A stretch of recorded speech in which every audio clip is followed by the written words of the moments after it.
They were the couple who promised to change everything.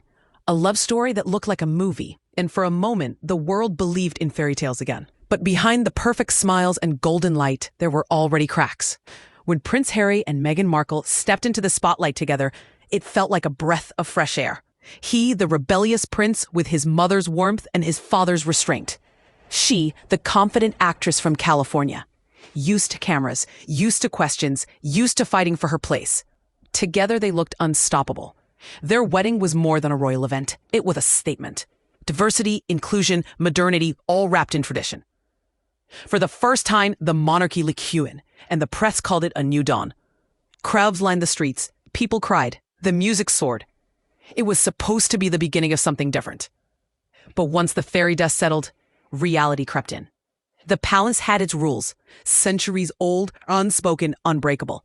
And Meghan had her own ideas about how the story should be told. Behind closed doors, those worlds began to collide. The couple spoke often about freedom, about rewriting what royalty meant. Yet the more they talked, the more they were trapped by cameras, expectations, and their own fame. Every public gesture became a headline. Every silence became a rumor. When they finally broke away, the world divided in two. Supporters called them brave. Critics called them reckless. And somewhere between those extremes, the truth blurred. At first, life in California looked like peace. Sunshine, privacy, a new home far from the palace gates. But even there, the cameras never stopped. They said they wanted distance, yet distance became another kind of cage. People began to notice. The chemistry had changed. Harry's body language, Meghan's control. Their voices in interviews no longer harmonized.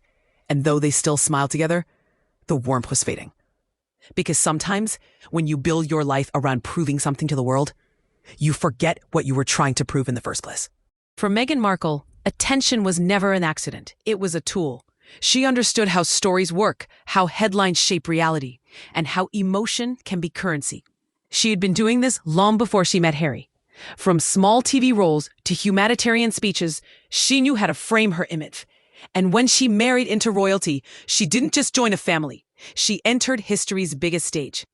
Inside the palace, she struggled to fit in. What seemed glamorous on the outside felt suffocating within. The press, the hierarchy, the invisible rules, everything clashed with her independence. So, she began building her own version of the crown, one made of media, causes, and personal branding.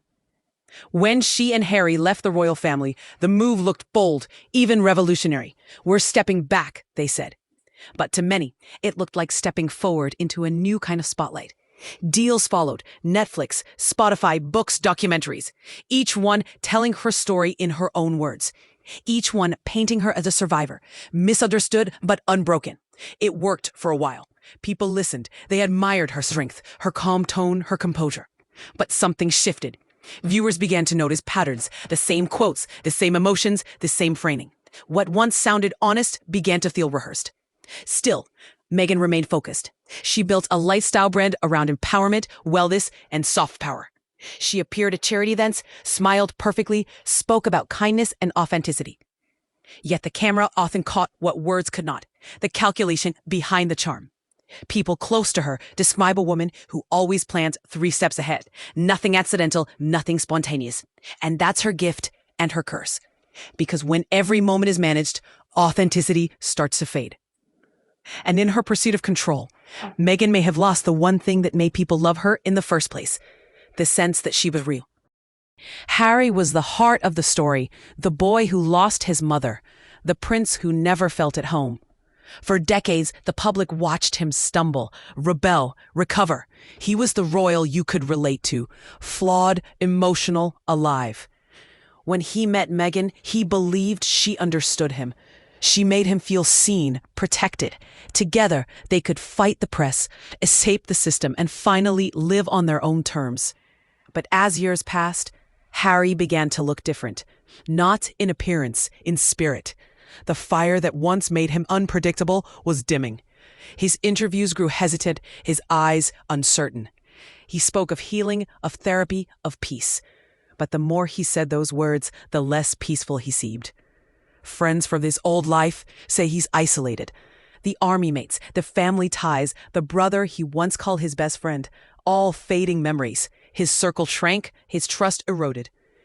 The world he tried to escape still defines him, only now he faces it without armor.